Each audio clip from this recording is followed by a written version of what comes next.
orang-orang yang ada di perusahaan ini yang jumlahnya menurut gue banyak sekali, itu butuh diajakin ngobrol menurut gue. Karena jangan-jangan kita nggak punya kapasitas untuk menguji pemikiran kita sendiri, sehingga keputusan yang kita ambil nggak berkualitas. Makanya keputusannya ya udah gue keluar aja. Itu juga nggak bertanggung jawab. Bagaimana dengan anak dan istri lo? Coach kasih solusi. Coach Rene, gawat. Ngeri. Hadir.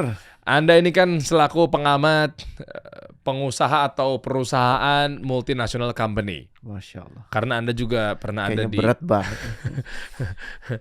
Lo enggak dong, ini lihat deh. Ini berita lagi hangat banget. 3 petinggi Unilever kompak mengundurkan diri. Wah, nggak ngerti lagi. Sebentar, mohon maaf. Ini bukan Pak Willy kan? Bukan. Beliau masih ada. Serius? Ya, masih ada. Waktu itu di demo Palestina sempat ketemu juga sama beliau. Loh, beliau ada di situ? Ada ikut sebagai kapasitas pribadi. Gitu. Oh, pribadi. Soalnya ini apakah ini ada hubungannya dengan ketika bos-bosnya pada ngundurin diri, ini dampaknya ke sales nih biasanya, gara-gara mungkin di boykot, gara-gara mungkin pro Israel dan seterusnya. Gue nggak tahu ya. Tapi beliau atas nama pribadi, Pak Willy turun untuk bela Palestina. Iya. Ada foto-fotonya ada di IG gue juga kok. Wah, saya hampir takut. Seneng. Kirain kan kalau udah di sana berarti kamu harus sama gerakannya. Seandainya Unilever pro Israel, harusnya kamu juga harus ikutan pro Israel. Ternyata pribadi ya. Pribadi. Coba lihat beritanya lagi. Tuh, kan bener kan ada hubungannya kan. Usai MUI keluarkan fatwa haram produk Israel, para petinggi Unilever Indonesia mengundurkan diri. Ini gimana ya? Ini berita juga lagi rame nih. Sama, beda beberapa jam dari berita yang tadi. Semua pasti ada kaitannya, tapi kita nggak bisa ngelihat langsung keterkaitannya. Apakah benar seperti judul ini? Wallahualam, gue nggak tahu cukup dalam untuk itu. Tapi munculnya kabar 3 petinggi di satu organisasi multinasional keluar mundur dalam waktu yang hampir bersamaan, itu selalu jadi berita. Coba ya, ini sambil diskusi nih. Teman-teman, gue tahu gue akan ngomong gini pasti kalian akan ramai komen, dan gue tahu postingan ini pasti akan kembali viral dan Anda menyerang saya. Nggak apa-apa, ini kita bahas. Saya coba pengen kita nih buka pikiran, kita objektif. Anda pro Israel der? Oh tentu tidak. Fair dong di sini. Anda pro Palestina? Oh iya. Oke. Anda pro pemerintah? Oh iya. Terus Anda pro boykot? Sebentar. Nah nih, nyambung nih ya. Sebentar nih. Gue tahu lo pasti panas. Sebentar, ini gue mau jelasin. Kenapa? Karena pemerintah pun sendiri juga menyuruh kita untuk memilih. Silakan yang boykot, membebaskan pilihan. Silakan Anda memboykot bagi yang ingin memboykot gitu ya, tentang boykot-boykotan nih. Tapi kalau tidak, kembali ke dirinya masing-masing. Dapat ya poinnya ya? Lu katanya nggak kuota sama pemerintah, ya harus fair dong lihat keputusannya. Lanjut ya. Nah, akhirnya begitu gue cari tahu dan lain sebagainya, penguasa atau pemerintah di negara setempat pasti punya maslahat dan mudarat untuk rakyatnya. Begitu gue cek dan seterusnya, ini jujur opini gue pribadi. Ternyata gue temukan bahwa alasan pemerintah seperti itu, versi gue adalah ketika gue tanya sana sini gitu ya, berapa banyak orang-orang yang nantinya akan mudorot, mungkin dia nggak dapat pekerjaan dan seterusnya. Kayak gini kan beritanya kan, nanti kita nyambung nih, coachernya mungkin spesialisasinya terus nasib gue gimana yang kerja di sana gitu. Ini konteks untuk secara umum ya, terlebih memang spesifiknya adalah Unilever. Nah, berapa banyak orang-orang yang jadinya akhirnya nggak bisa cari nafkah, pindah kan bisa dari, sebentar bos, iya betul. Kalau di saat itu memang lagi ada, ya monggo. Emang bisa segampang itu boykot, terus sisanya gimana 6.000 karyawannya? Pindah aja, dorong aja, suruh masukin ke Kasih Solusi, suruh masukin ke Pertamina. Itulah alasannya kalau versi gue nggak segampang itu untuk teriak-teriak seperti itu. Sama halnya dengan kemarin Deddy Corbuzier di sini. Dia terang-terangan. Saya pro Palestina, saya tidak pro boykot. Wow. Ya kurang lebih gitu Om Ded ya. Gimana tuh coach ya? Apanya? Udah cukup nasib-nasib. Bukan, nasib-nasib orang yang kerja di sini kan khawatirnya apakah ini imbasnya 3 direktur loh cabut. Kalau yang beranggapan bahwa gue kemana ya? Ngelamar Kasih Solusi atau gimana ya? Unilever tuh udah ada di Indonesia sebelum Indonesia menjadi Indonesia. Nah, gimana maksudnya? sebelum Republik Indonesia berdiri, Unilever itu sudah beroperasi di Indonesia. Di bawah tahun 1945 gitu. Iya, sebelumnya. Oh ya? Dia ini dulunya perusahaan kalau gue nggak salah Belanda gitu ya. Nanti kita bisa undang lagi Pak Willy atau siapapun dari Unilever untuk datang. Dan organisasi yang sudah cukup lama bercokol biasanya punya resiliensi. Kan kalau lo bertahan setahun, 10 tahun, rata-rata bisnis tuh 4 dari 5 bisnis startup itu akan selesai sebelum 18 bulan. Ya. Dan hanya 5 kalau nggak salah dari 100 bisnis yang bisa memasuki tahun ke-5-nya. Ini udah hampir 100 tahun lebih. Berarti di Republik ini. Kontribusi untuk devisa negara, pajak. Boleh dikupas nggak, Coach? Artinya kontribusi dia pada negara apa coba? Besar. Yang paling nyata adalah bahwa begitu banyak hal-hal yang kan gini. Kita dengan mudahnya mengatakan iya bisa ada perusahaan lain gitu. Tapi sebelum ada perusahaan lain, ini salah satu perusahaan yang pertama. Nah, loh. Paham ya? Jadi mereka punya resiliensi, kawan-kawan Unilever itu punya skill set dan human skills yang istimewa untuk bisa membuat dirinya terus relevan. Gue termasuk yang berbeda dengan Bank Bank Mandiri. Gue beda sama Dedi. Kayak begitu gue sebut Bank Mandiri mentang-mentang BUMN, kok Anda langsung ketawa? Bukan Bang, maksudnya pengen ngomong Bang Dedi, tapi nggak pakai Bang yang ngomongin. Enggak, ya Om Dedi. Iya, gue manggilnya kan karena gue kalau Om lebih Dedi muda. kan pro Palestina, tapi tidak pro boykot. Dia dua tidaknya. Apa? Biar enak nih, sekalian goreng sekalian aja. Gue tahu mainan lu pada. Om Deddy nih, saya pro Palestina tapi tidak pro Hamas, tidak pro boykot. Oke. Jadi gitu. Oke. Kalau gue ngelihatnya begini, itu urusan yang begitu banyak, begitu pelik kalau kita mau bahas sekarang. Tapi orang-orang yang memilih untuk boykot, dan gue juga memboikot beberapa produk itu karena alasan yang juga jelas. Oh iya, nggak apa-apa kan pilihan. Ini kan pilihan. Dan kan? bukan fatwa atau peraturan presiden tiba-tiba yang Betul. tidak memboikot kamu haram gitu. Kan bebas kan? Betul. Jadi sekarang kita mau bahasnya konteksnya nih begini. Di tengah situasi yang tambah rempong, ya, ada perusahaan ikonik yang sudah terbukti lama berkiprah untuk Republik ini di Republik ini, ya, yang saat ini sedang diuji. Karena produknya diafiliasikan dengan dukungan terhadap Israel. Itu pun jawabannya valid nggak? Lagi-lagi wallahu alam.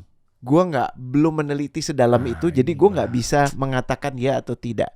Ya, tapi katakanlah benar, terus gimana? Katakanlah nggak benar, terus gimana? Sekarang yang jadi masalah yang gue sebenarnya pengen banget bahas itu adalah bayangkan kalau Anda di perusahaan-perusahaan macam ini. Saat ini Anda berada dalam situasi gundah gulana. Should I stay? Should I quit? Tadi sebenarnya sebagian lo udah bilang. Tapi kan untuk keluar nggak semudah otomatis semuanya bisa diterima di BUMN. Nggak semudah semuanya bisa set up perusahaan sendiri. Ya, jadi gue di sini mau ngobrolin sama lo, menjawab kalau lo ada di perusahaan-perusahaan semacam ini, dan untuk yang nggak ada di perusahaan semacam ini, jangan judge dulu ya, jangan ngejudge dulu, karena kalau kita nggak di situ kan dengan mudah kita bisa mengatakan ya keluar aja kayak yang lo bilang tadi. Cuman kan nggak semudah itu ya prosesnya ya. Dasar lo berarti kan kalau lo masih kerja di perusahaan-perusahaan terkait yang memang misal benar terafiliasi dengan Israel, berarti lo terlibat langsung gitu dalam proses itu kan. Tapi ya pemerintah gimana? Pemerintah gitu nggak? Kan balikin lagi pemerintah aja udah. Buktinya orang ngebalikin ke kita juga kok. Silakan Anda mau dalam hati bahwa gua anti Israel. Ya udah ayo salaman sama gue. Cuma kan dengan statement dari pemerintah dengan bilang bahwa kayak kembalikan ke masing-masing. Itu bukannya satu himbauan yang wise menurut gue bahwa ya lihat aja sumbangsi pada negara gimana gitu. Gue coba objektif ya. Gue nggak lagi bilang gue lagi dukung atau tidaknya nih perusahaan-perusahaan terkait nih. Dan ini sangat valid, sangat valid bahwa banyak perusahaan-perusahaan yang juga seperti ini dan mungkin juga bukan pilihan mereka untuk ada di posisi bahwa induk perusahaannya mendukung Israel. Paham ya? Iya. Ya, tapi kan yang jadi pertanyaan, kalau saya ada di perusahaan itu, gue nggak mempermasalahkan perdebatan yang masih terus berlangsung di lini masa kita. Salah satunya ada orang yang sampai 50 kali berdebat gitu. Lo nggak tahu lo sempat ngelihat apa enggak ya? Tahu. Ya, dan kita nggak mau membahas itu lebih jauh lagi karena akan tetap sampai pada kesimpulan bahwa silahkan lakukan yang lo mau lakukan dan gue akan lakukan apa yang gue lakukan. Bahkan kita aja berbeda gitu kan. Iya. Dan itu sah-sah aja menurut gue. Cuman apa yang bisa kita lakukan sekarang untuk orang-orang yang bekerja di sini yang saat ini mungkin ada dalam kondisi gue mesti ngebacanya gimana ya, ngebaca situasi yang semakin nggak kondusif untuk perusahaan gue ini seperti ini mesti gimana ya? Apa gue mesti keluar aja karena tiga direktur perusahaan gue cabut? Keluar aja, udah keluar. Gue tambahin lagi ya kepelikannya ya. Mungkin lo lebih jago kan, lo ahli menyusun kepelikan, skenario kepelikan kan. 2024 kan akan ada pilihan pemilu kan, pilpres kan. Iya, pilpres 2024. Dan pilpresnya siapapun itu akan memberikan kita pasangan pilpres baru. Apakah itu masih ada saudara dengan pilpres yang sekarang bapak anak gitu ya, atau masih melanjutkan polisinya, wallahu alam ya. Tapi yang pasti akan ada presiden dan cawapres baru yang punya kebijakan baru, yang mungkin memilih menteri-menteri baru yang mungkin juga sangat mungkin akan memilih orang-orang baru di BUMN. Iya, memang bener gak? menteri yang tunjuk. Bener nggak? Iya. Dan orang-orang baru di BUMN artinya gue akan punya bos-bos baru lagi di BUMN. What to do now? Kan kita mesti berempati juga sama mereka. Mereka juga mesti punya kapasitas untuk ngebaca. Gue mesti gimana nih? Ekstrim yang satu, sabada teing. Yang penting masih digaji. Juga bisa kan ada di sini. Yang penting gue masih digaji, sah-sah aja. Gue mau ngapain, orang mau boykot atau apa, terserah, gue masih di sini. Gue nggak ngomong sama mereka karena mereka nggak terganggu. Ekstrim yang satu lagi super gundah, tapi don't know what to do. Nah, ini kan orang-orang yang ada di perusahaan ini yang jumlahnya menurut gue banyak sekali. Itu butuh diajakin ngobrol menurut gue. What to do, gimana sih baca situasinya? Karena jangan-jangan kita udah masuk ke satu pola pikir yang nggak diuji. Kita nggak punya kapasitas untuk menguji pemikiran kita sendiri, sehingga keputusan yang kita ambil nggak berkualitas. Makanya keputusannya ya udah gue keluar aja. Ya, nggak ada pekerjaan yang bisa menampung gue, ya udah gue keluar aja. Itu juga nggak bertanggung jawab. Bagaimana dengan anak dan istri lo? Gitu betul ya. Atau yang satu lagi, ya gue tutup mata aja, buta aja bahwa nggak apa-apa kok selama gue masih di sini, dan karena gue merasa nggak punya pilihan lain, ya udah gue jalanin aja gitu loh. Keluar aja, nanti ditampung sama orang yang mengharam-haramkan orang yang kerja di situ. Ya kan nggak bisa, kita kan enggak, keluar aja, kan dia juga udah nyiapin perusahaannya pasti. Perusahaan dia sendiri yang nyuruh keluar. Kamu keluar kemana? Kan harus kasih solusi. Kan dia kan nggak mungkin orang-orang yang bilang menghina-hina kita di dalam itu tuh pasti dia kasih solusi kok. Kamu mengambil porsi sarkas saya gimana sih? Kok jadi kamu yang ngambil? Mesti ngomong tuh aku. Lo bukan, aku jadi sarkas, Bapak. Kamu sinis ya? Lo enggak, justru kan justru ini berbaik sangka pada netizen di Indonesia yang pada teriak bahwa kayak keluar, kamu haram kerja di perusahaan itu, sehingga kamu keluar. Terus gimana? Oh tenang, kan jawaban mereka, lu nggak baca sih, lu nggak klik more ya di komennya. Ada more-nya. Gue nggak pernah baca komentar. Ada more-nya. Gue tahu nggak kenapa gue nggak baca komentar? Kenapa? Karena gue tahu lu baca komentar dan lu pasti cerita sama gue gitu kan. Gue paling suka soal baca komentar. Lu coba klik more-nya. Ini kan gue prasangka baik sama mereka. Gue coba klik more-nya tuh. Karena kan gue kan nggak seuzon sama mereka. Kamu haram kerja di perusahaan itu, kamu keluar. Apa coba? Klik coba more-nya. More-nya dia bilang gini kan, tenang, aku tampung. Aku punya perusahaan juga. Jadi kamu kerja di tempatku karena aku betul-betul ingin membantu kamu. Oke, gini ya. Kira-kira bisa gak dengan standar gaji yang sama atau kurang lebih sama lah dengan sama bisa ya? sama. Cakep, kalau itu gak ada masalah, kita tutup kalau gitu obrolan ini karena problemnya udah selesai dong. Pusing ya. Jadi emang gue justru ngebatin der. Episode kali ini kita dedikasikan untuk mereka gitu, yang saat ini mungkin gundah gulana, nggak tahu mesti gimana, apa sih langkah-langkah yang bisa mereka lakukan. gitu. Gue pengennya ngobrolnya sama mereka. Kalau kemarin kan kita udah bahas lumayan banyak nih yang emotional agility kan. Ya kan ngomongin soal bagaimana mengobservasi diri, menata diri, memilih perilaku-perilaku. Tapi yang paling penting justru saat ini mengobservasi keadaan sekelilingnya sekarang gimana sih? Coba gue tanya lu deh, kalau lu ada di perusahaan itu what would you do? Tanpa sinis ya, tanpa sarkastik ya. Lu punya anak-anak yang satu suka masukin legonya ke hidung, yang artinya butuh kepastian bapaknya bisa bawa anaknya ke rumah sakit, ke UGD dan bisa bayar gitu. Lu mesti ngapain? Satu, gue minta sama Allah. Keren.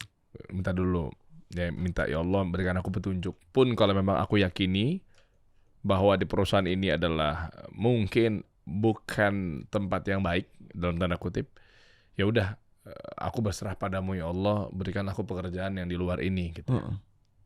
Very good. Yang kedua, gue coba ikhtiar.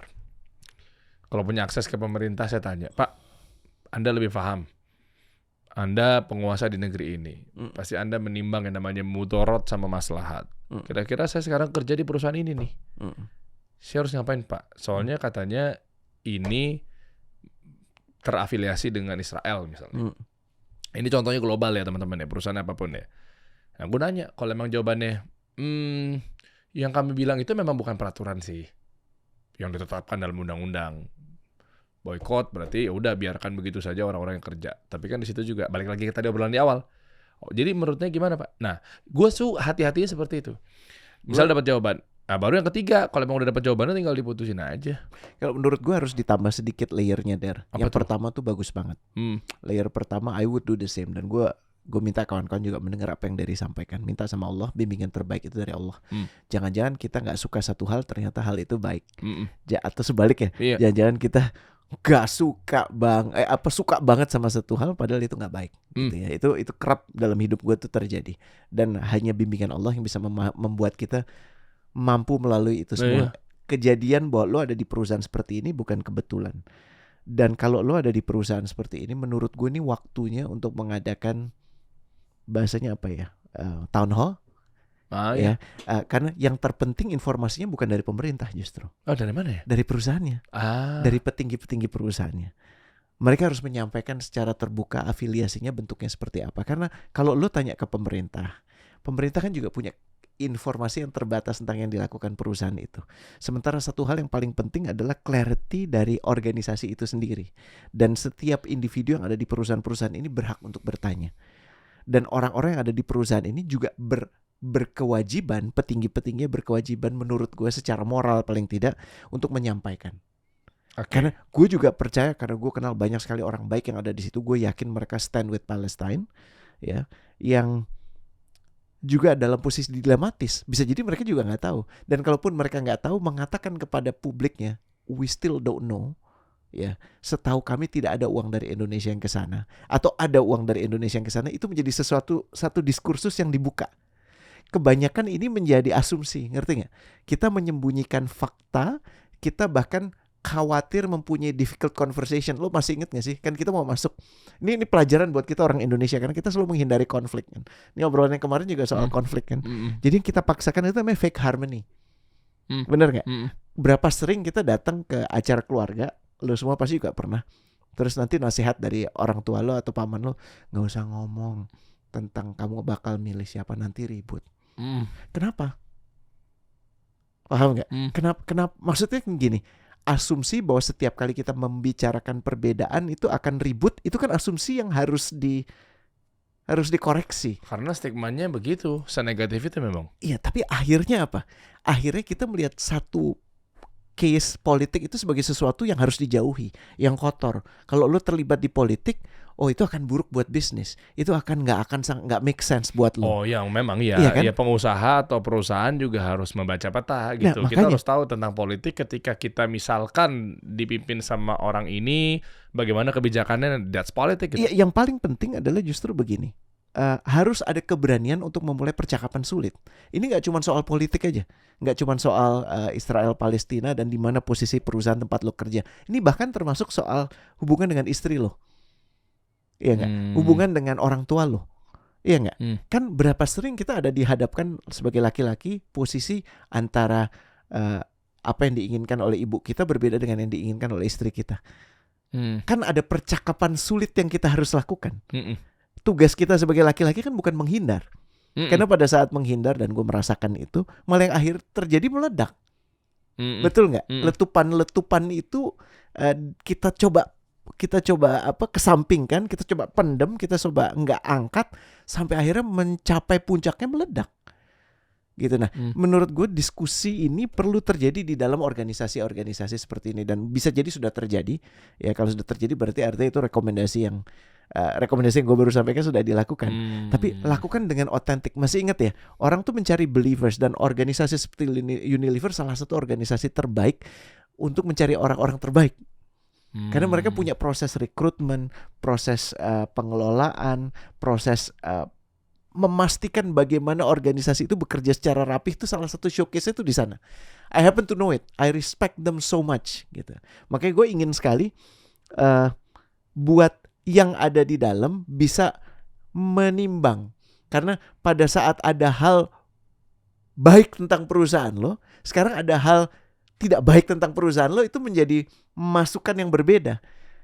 Ngerti nggak? Jangan karena satu hal buruk yang dipersepsikan tentang perusahaan lo, artinya masa depan udah nggak ada. Itu kan fatalistik. Oke. Ngerti nggak? Sehingga lo langsung mengatakan ya udah gue jump aja deh, keluar aja. Siapa tahu sekarang sedang dibuat langkah-langkah untuk bisa menjawab bahwa enggak kok, kami nggak ada keterlibatan, dan sangat mungkin itu benar. Iya, karena memang datanya belum dikeluarin juga. Betul kan? Belum ada faktualnya memang. Betul kan? Jadi paling penting saat ini asumsi-asumsi itu harus dicek. Nah, konsep ini yang disebut sebagai critical thinking. Jadi kita nggak cuman bekerja dengan asumsi kita, apalagi dengan asumsi netizen, yang kalau ada 10 orang ngelihat, 10 orang punya opini berbeda. Yang artinya kalau ada 10.000 orang lihat, 10.000 orang punya opini berbeda. Yeah. Bukan tugas lo ngebacain komentar itu satu persatu dan menginternalisasi dalam hidup lo. Karena pendapat mereka, dengan sangat hormat kawan-kawan yang nonton Kasih Solusi, nggak penting. Opini lo tuh nggak penting. Karena ini masalah hidup lo. Tapi kan masukan juga dari mereka. Siapa tahu ada hal-hal penting. Nggak. Masa? Nggak penting. Yang paling penting saat ini adalah justru posisi lo di mana. Values lo mengatakan lo berpihak pada Palestina, tapi lo sekarang ada di perusahaan yang dipersepsikan benar atau tidak, yang lo harus cari tahu ada keterkaitan dengan Israel. Buka itu. Ngerti nggak? Kalau lo coba ambil opsi satu, opsi satunya apa? Oh enggak kok, baik-baik aja. Lo bohongin diri lo karena lo nggak pernah riset kan? Iya nggak? Lo nggak pernah tanya. Lo berasumsi bahwa ini baik-baik aja. Sehingga pada saat lo ngomong gitu, sebenarnya satu hal, lo bisa bohongin semua orang. Lo gak bisa bohongin diri lo sendiri. Lo bener bisa gak? bohongin orang, tapi sebenarnya gak bisa. Itu kan cuma cara lo, dalih lo untuk mengatakan baik-baik aja ke istri lo kah, ke anak-anak lo kah. Tapi lo gak pernah nanya itu. Karena ini percakapan sulit yang gak lo rasa dengan kekhawatiran lo gak sopan kalau diangkat ke direktur lo. Oke. Nah, gue pengen tahu dari sisi internalnya. Internalnya udah ngasih statement nggak bahwa Nggak tahu gue. Nggak tahu. Dan ini yang gue encourage bukan cuma di Unilever, tapi semua perusahaan yang terafiliasi. Starbucks kah, kawan kita McDonald's yang waktu itu sempat kita jadi pembahasan seru, ya kan? Jangan cuman berbicara ke publik. Yang terpenting adalah bicara ke karyawan lo, bicara ke supplier lo, bicara ke pembeli lo. Nanti akan datang. Tapi yang paling penting karyawan dulu deh. Iya. Karena orang itu bekerja pada tataran belief, bro. Karena kalau enggak, lo bekerja pada tataran money doang. Kalau money, orang yang pergi lo bisa cari gantinya. Tapi kalau belief, yang pergi itu orang yang tadinya mempercayai lo, meyakini lo. Udah nah, di sini dibutuhkan. Jadi, Oke. Nah, mulai dari mana untuk critical thinking ini? Nomor satu, lo harus reframe situasinya.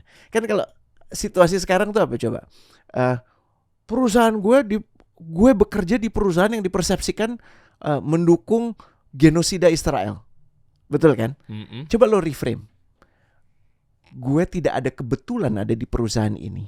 Dan disinilah peran gue untuk mencari tahu sejatinya itu seperti apa sih. Kenapa? Bukan untuk membuktikan kepada seluruh dunia bahwa perusahaan lo baik-baik aja. Karena bisa jadi juga gak baik ya.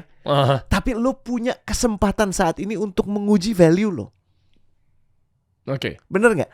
Value lo tuh sebenarnya ada di mana? Tapi kan sebelum lo nguji value lo mesti reformulate, lo harus reframe dulu problemnya menjadi problem yang bisa lo lakukan sesuatu. Kalau perusahaan gue sekarang itu dipersepsikan mendukung Israel. Lo bisa apa? Lo bisa apa? Lo pemegang saham bukan? Lo direksi bukan? Iya bukan. Lo investor bukan? Ya nggak bisa. Yang ada lo akhirnya misuh-misuh, marah-marah, coba mempertahankan diri untuk hal-hal yang nggak perlu lo pertahankan, atau lo coba cuek untuk hal-hal yang nggak boleh lo cuekin. Jadi gimana? Angkat ini, reframe pertanyaannya. Gue butuh tahu di mana posisi perusahaan ini, dan lo berhak tahu. Asik nih. Lo berhak tahu, lo wajib tahu. Kirain karena memang dia cuma bagian remah-remah di bawah, terus ngapain gue cari tahu? Ya gue mau kerja aja udah, kacamata kuda. Dan itu kan yang celaka. Banyak sekali dalam bisnis kita, dalam usaha kita, istrinya ya orang-orang free rider itu yang sebenarnya nggak punya kepedulian. Dia saat ini di sini dikasih solusi karena nggak ada tempat lain yang mau terima dia. Ngeri juga ya. Capek. Lo kan sekarang ada berapa? 20-30 orang. Nanti pada saat jadi 300 orang, dinamikanya beda banget, Der. Dan kalau isinya perusahaan ini adalah orang-orang yang believe in kasih solusi, ya, interaksi lo beda dengan orang-orang di sini yang penting kasih solusi bisa bayar gue, karena belum ada yang mau bayar gue sekarang. Beda. Produktivitasnya berbeda. Posisi lo sebagai leader juga berbeda. Jadi number one, reframe situasinya menjadi sesuatu yang bisa lo lakukan sesuatu. Jangan lo ngomongin keadaan yang lo gak bisa ubah. Lo gak punya pengaruh di situ. Kan kalau lo mengubah itu jadi gue pengen tahu, gue butuh tahu, gue wajib tahu, gue berhak tahu. Gimana sih interaksi yang terjadi antara case ini di perusahaan gue? Itu nomor satu. Jadi reframe the situation. Jadikan ini dalam kendali lo. Dan lo mengambil posisi itu lebih empower gak? Lo ngerasa lebih berdaya gak dibanding yang pertama? Kalau yang pertama lo cuma jadi penonton, korban. Iya gak? Lo gak beda sama netizen, cuman beda ya lo kerja di perusahaan itu. Oke. Ya, dengan segala hormat sama para netizen yang sangat ramai, kalau ini terjadi dalam hidup Anda gimana? Iya kan mereka yang penting gas dulu. Makanya, kalau lo hidup lo digas sama orang-orang gimana? Nggak asik kan? Ya. So that's number one, reframe situation. Sehingga lo bisa reformulate the question. Tadi udah bicara reformulate the question, pertanyaannya ditalarikan ke lo. Gue berhak tahu sebenarnya kaitannya perusahaan ini gimana, siapa yang gue perlu tahu. Lo tanya ke bos lo nggak tahu, tanya bosnya nggak tahu, tanya lagi. Kalau nggak ada yang mau ngejawab lo, ya sebenarnya lo udah punya dugaan bahwa sebenarnya perusahaan ini tidak mau terbuka sama saya. Oh, tuh akan kasus baru lagi tuh. Iya ya dong. Buat di kemudian hari di luar dari isu Israel Palestina gitu ya. Iya dong. Ya. Der, Dimas tiba-tiba nanya ke lo, Pak, ini kenapa kok ada klien yang seperti ini, tapi kita nggak bantu ya Pak? Kita kasih solusi apa kasih problem?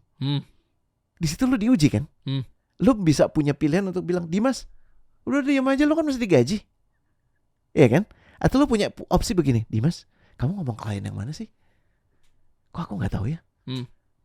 Coba cek datanya. Jadi kita ngasih mereka problem justru. Gitu. Interaksinya beda gak, Der? Oh iyalah. Beda ya? Oh, lebih bonding dan ngobrol. Dan info itu bisa empowering pada saat lo memilih untuk mengambil take ownership itu. Yang empower itu Dimas, yang empower itu lo. Seluruh organisasi itu jadi empower. Keadaan luarnya masih kisruh, tapi ada yang berbeda. Batin lo beda.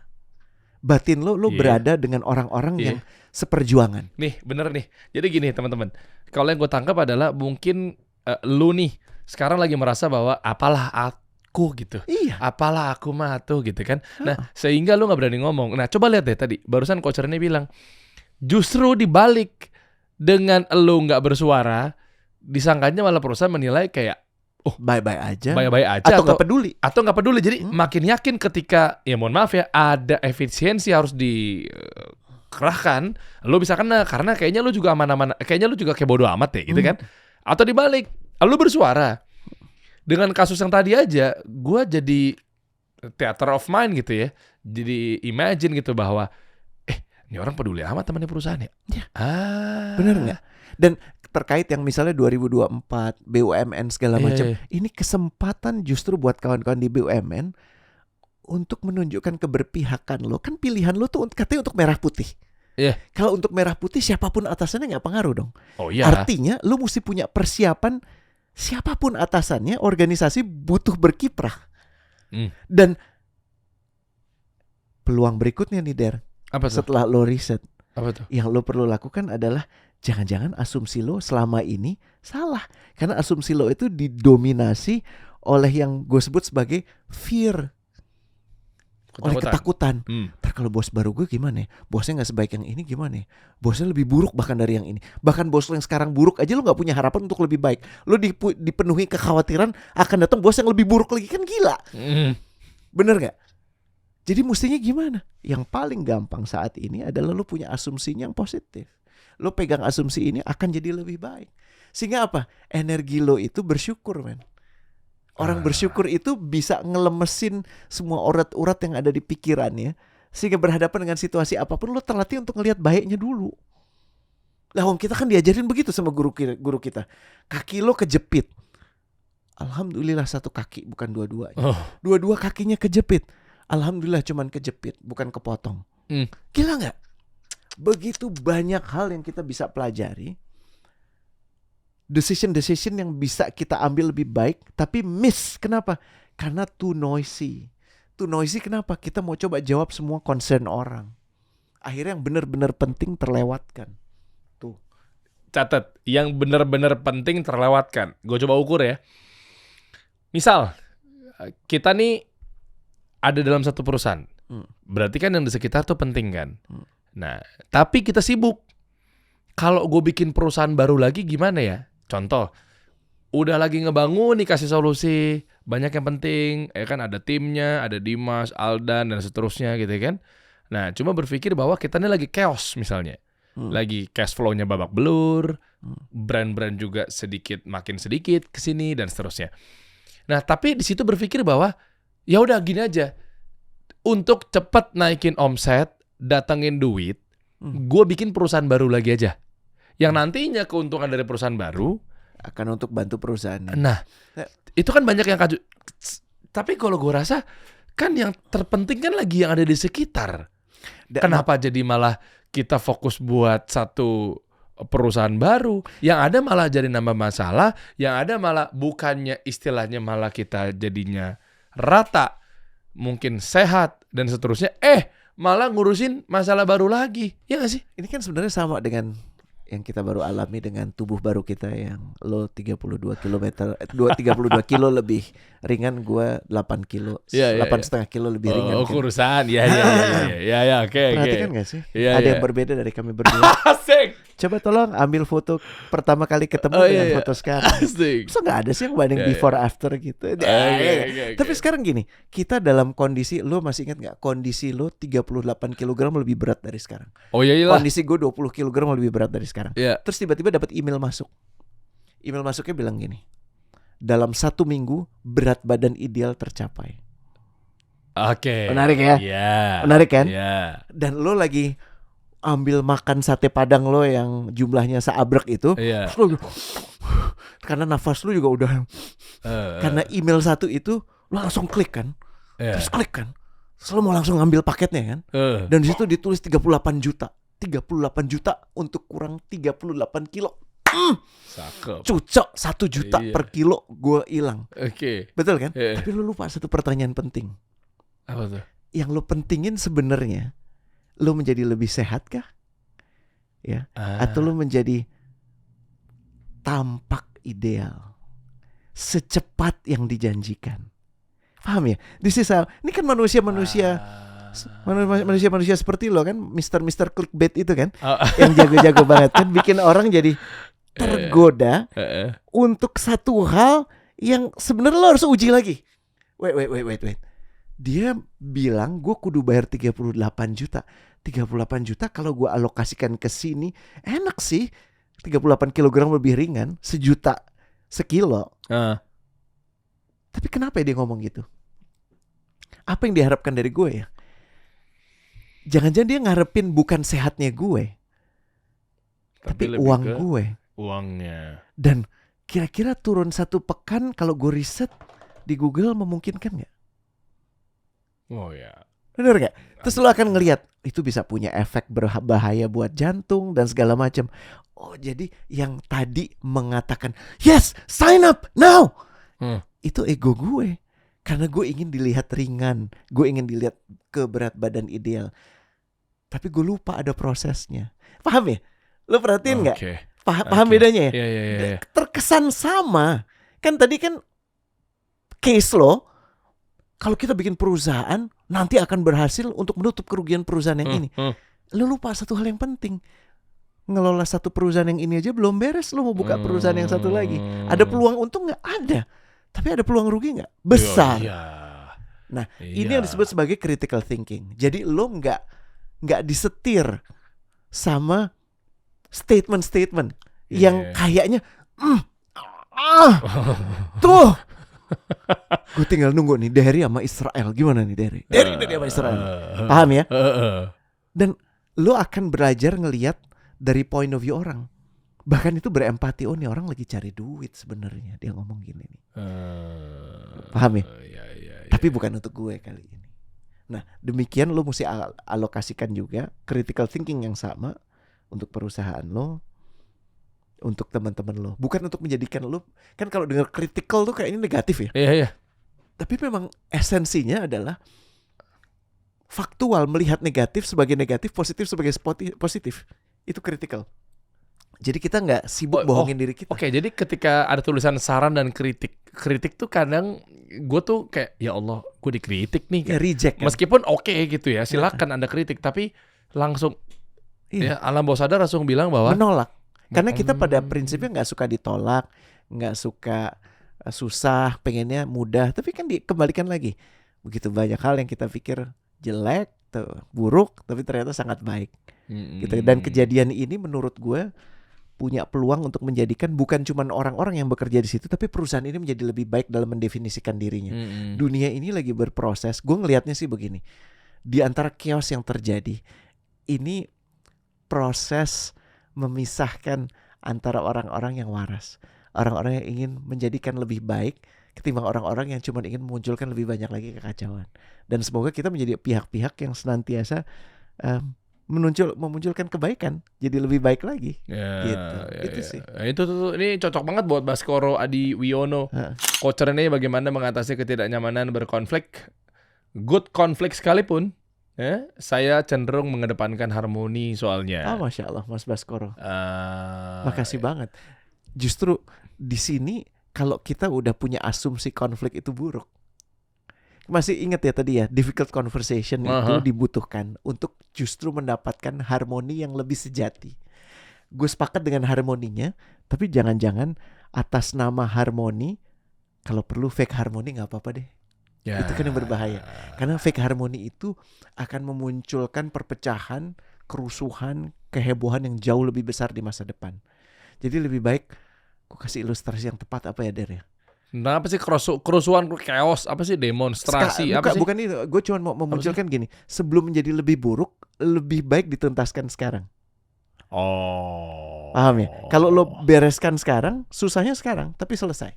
Ketimbang lo tunda besok lagi, lo tunda tahun depan, lo tunda 10 tahun lagi, gitu ya? Iya. Gitu sih. Itu numpuk tuh.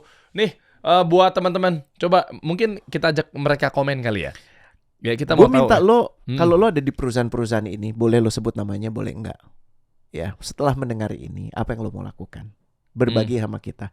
Dan buat lo yang tidak bekerja di perusahaan-perusahaan yang terimplikasi dengan keadaan seperti ini, coba share empati lo dong. Ya, gue ngerti deh, the right thing to do adalah keluar gitu. Tapi the right thing to do belum tentu selalu tersedia. Betul ya? Dan sehingga kita harus menghormati pilihan-pilihannya. Coba lo berempati dan berikan saran. Gimana? Coba tempatkan lo ada di posisi itu, apa yang lo mau coba lakukan, gitu, sehingga dari situ akan muncul understanding, ya, supaya kita nggak mudah ngejudge. Betul. Dan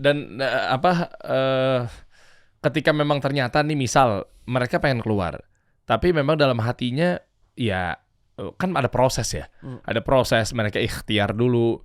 Ya kan banyak banget juga kita tahu bahwa nggak asal main pilih tapi taunya malah mudorot buat keluarga dan istrinya. Itu juga dihargain teman-teman. Bukan berarti misalnya mereka tuh nggak mau keluar atau ntar-ntaran lo sekarang dong gitu ya. Loh mereka juga lagi ikhtiar gitu loh. Masa giliran ada 2 percakapan orang. Jadi gue inget satu kisah nih. Yang satu bilang lo kenapa nggak sholat gitu. Si A ke B gitu. Terus si B bilang nanti dulu lah. belum dapat hidayah, doain gue aja ya. Semoga gue cepat dapat hidayah. Terus yang si A lagi nanya lagi besoknya, lu mau kemana? Gue mau kerja. Ngapain? Ya kan buat nyari nafkah. Terus dibalikin lagi, nggak usah, gue doain aja. Pokoknya lu nggak usah kerja, gue doain ya. Semoga lu cepat dapat rezeki. Udah, nganggurnya di rumah. Terus apa coba percakapannya di sini? Cakep sih. Iya kan? Maksudnya kok nggak fair gitu loh. Giliran masalah lu sholat, lu minta doain gue aja, semoga cepat dapat hidayah dah. Kan hidayah belum nyampe. Tapi giliran lu nyari peluang bisnis kerjaan, lu nggak mau didoain gitu. Bukankah dua hal ini adalah sama-sama menjemput sebuah sesuatu yang positif? Satu, ketika memang menjemput satu yang namanya hidayah, ya kan lu juga butuh ikhtiar. Dalam artian kayak, ya kenapa nggak lu coba mulai sholat, ayo gitu loh. Jangan minta doain. Yang satu lagi kan juga ikhtiar. Kan satu katanya mungkin menurut lo adalah, ya kan belum tahu hidayah kapan datang. Sekarang balikin lagi, emang lo bakal panjang gitu kerjaan umurnya dan seterusnya, bisnisnya dan seterusnya. Nah itu, maksudnya gue ngeliat bahwa harganya juga teman-teman yang lagi ikhtiar, berusaha, berjuang. Mungkin jangan-jangan orang-orang yang ada di perusahaan tadi tuh pengen berusaha untuk, gue coba dulu ya email, bisa gak sih gue coba berlepas yang Indonesia, kita tuh gak ikut-ikutan sama yang di pusat. Kan itu kita gak tahu. Jangan langsung tiba-tiba mentang-mentang, oh si Dery kan dulunya pernah pacaran sama si cewek ini kan dulu kan terkenal begini. Oke, fix Dery hidupnya haram sampai anak-anaknya. Maksudnya gimana ya urusannya? Kayak Dan luka terus tangan yang dipotong, mobil rusak, mogok terus mobilnya yang dijual, bukan spare partnya gitu loh. Gimana ya? itu yang gue sering sebut sebagai opini fatalistik. Di sisi yang sama juga berlaku bahwa menghormati mereka yang memilih misalnya untuk tidak membeli, kan itu juga pilihan kan. Nggak usah kemudian ada juga beberapa orang yang mengatakan nanti perusahaan itu bangkrut gara-gara lo. Itu kan juga sama fatalistiknya. Jadi memang kita sekarang tuh diminta untuk memoderasi pendapat kita. Dan kita mesti berpikir kalau kita mau mengeluarkan begitu banyak waktu untuk berbantah-bantahan, ada hal konstruktif yang muncul dari situ nggak? Atau itu cuma memuaskan keinginan kita untuk berpendapat gitu. Dan gue jadi inget nih salah satu mentor gue senada dengan cerita lo. Apa tuh? Dia bilang gini, tahu nggak kesamaan dari semua kekisruhan hidup gue, case gue dengan ribut gue sama dia, ribut gue sama Anu, ribut gue sama mantan bos gue, ribut gue sama mantan gue, tahu nggak kesamaannya? Apa tuh? Gue. Hah? Kesamaannya saya. Di semua kekisruhan itu ada saya. Wah. Menarik ya. Jadi it's the man in the mirror. Ya. Kita selalu mudah sekali ngejudge orang. Tapi kita lupa jangan-jangan yang membuat keadaan jadi lebih buruk tuh saya. Karena ada lo gitu ya. Iya, dan semua case-case itu saya. Gitu, dan itu di organisasi tuh banyak banget yang ya case-case yang mungkin kapan-kapan kita bisa bahas ya. Iya, boleh. Promosi terlewatkan gitu ya. Gue udah di sini, bekas anak buah gue sekarang jadi bos gue gitu ya. Kayak lu udah berkali-kali dilewatin orang dan lu merasa diperlakukan gak adil. Kan gue udah capek-capek ini jadi ASN. Taunya begitu udah berjuang, ganti presiden lah. Yang jadi bos malah bekas anak buah gue. Dan gue tahu banget tuh orang gak berguna sama sekali. Nah, ini hati-hati gitu ya. Dan ternyata problemnya lebih besar di sayanya, bukan di orang. Coba dong komennya kita coba identifikasi aja. Boleh. Bener nggak? Jangan-jangan mungkin bener-bener bukan dari lingkungan yang lainnya, tapi gara-gara keberadaan lo. Itu jelek banget tuh. Iya. Gara-gara kita omongin ya, nanti bisa jadi sesuatu yang konstruktif tuh menurut gue. Lo punya kapasitas untuk ngecek ke diri lo dulu sendiri gitu. Karena jangan-jangan problemnya lo dan lo nggak pernah ngelihat itu sebagai problem karena blind spot. Ya kan lo nggak ngelihat gitu. Iya kan, lo ngelihat nih orang ngeliatin gue pada ketawa-ketawa jahat banget sih gitu. Padahal belum tentu ya. Ini ketawa lagi ngeliat gue, kenapa sih emang gue badut gitu. Padahal kita yang pakai baju kebalik gitu kan. Iya. Wah itu menohong sekali ya. Iya. Makanya ngomongin elu, ngaca dulu. Iya kan. Iya. Kita bahas nanti ya. Komen di bawah teman-teman ya. Coach kasih solusi.